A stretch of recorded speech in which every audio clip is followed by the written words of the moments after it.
that's problematic? Well, I've got two categories for what it does that's problematic. How are you doing? Good? Good. First is philosophical, because I teach philosophy, so I got to think that way. Philosophically, hookup culture is kind of a paradox, because what we're seeking in hookup culture is an ability to connect with somebody. But hookup culture itself doesn't actually teach us how to connect with anybody. It teaches detachment. It teaches us to sort of separate what we're doing physically and sexually from our feelings. It teaches us not to talk about it, except in like 13 symbols and a smiley face or something like that. It teaches us to kind of separate out what's important to us, right?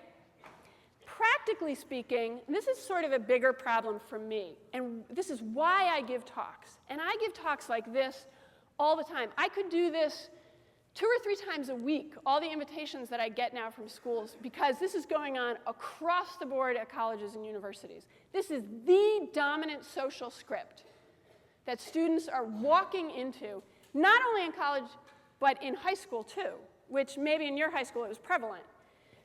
It is the dominant social script. I could talk about this all the time. I talk to big groups like this.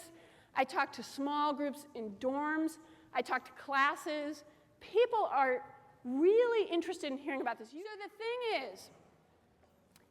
the thing about hookup culture that really has me busting my ass to get around to schools to talk about this is that over and over and over again, there's a practical problem that I find with hookup culture. What's the practical problem?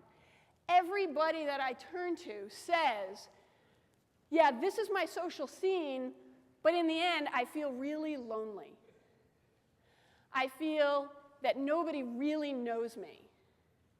I feel like I have 52 close friends and 804 Facebook friends, and nobody really cares about me. Nobody turns their attention to me and says, how are you doing? What's going on with you? And so what I find is that hookup culture is creating, I think, at Boston College and on college campuses around the country, is creating this really weird competitive culture in the nighttime cultures of colleges. So we have our daytime culture, right, where I know who you are. You guys are those hyper-achieving. You're like, I want an A in every class. I got those kids lined up at my door. Why didn't I get an A on this test, right? You want to succeed. You want to achieve. Your parents want you to achieve.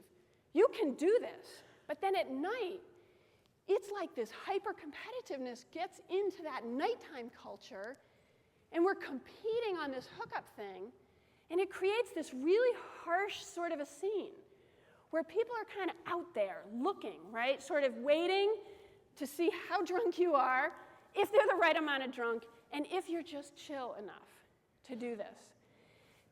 And what I hear from students is that it makes me feel like shit. Like for 24 hours, it gives me an ego boost. But that ego boost of the hookup has about a shelf life of 24 to 48 hours. The first day, you're feeling good. You're feeling like, damn, I've got game. Like, that was great. I could do that again. Next day, you're thinking, that person didn't text me. And then you start hearing from other people, oh yeah, that person's hooked up with everybody. A few days later, you're watching that person hook up with somebody, or you passed her on campus, and she looked at you like she'd never seen you before. And that creates a real sort of beginnings of despair, real loneliness, real feelings like, wow, not only did that not matter, because okay, I'm all right with that.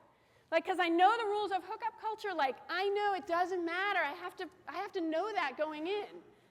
But by that second or third day, that changes into, but what if I don't matter? What if what that was is not just that it didn't matter, but that I don't matter?